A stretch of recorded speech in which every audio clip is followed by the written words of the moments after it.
Good evening. So, yun guys, si Hill nag-prepare na ng car seat ng mga bata. Kasi ilalagay na namin sa sasakyan. Magre-ready na kasi malapit na ang gera. So, dalawa po yan. Yun yung isa. Gray. Iba-ibang brand. Kasi yung isa bigay, tapos yung isa binili namin. Ang kalat na ng ano namin, kwarto. So, kailangan na namin mag-prepare. Kasi may pasok pa siya sa Lunes. Tapos mag-assemble pa siya ngayon ng crib din. Kaya, ginabi na kasi yung tulog ako, nanood lang siya ng movie. Nag-relax. Nag-me time siya.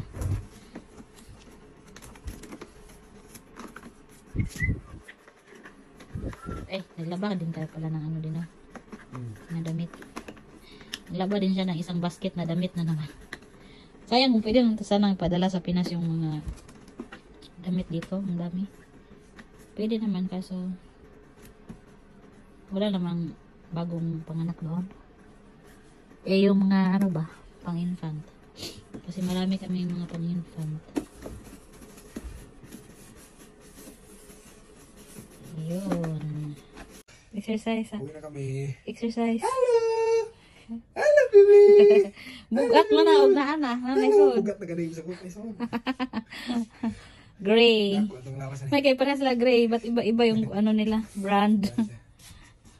Okay. Malaki na daw yung katawan niya. So yun guys. Ito na po yung dalawang car seat nila. Iba-iba yung brand. Chico at Graco.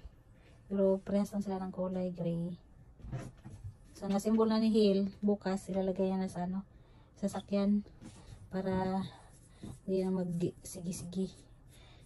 Kasi one of these days.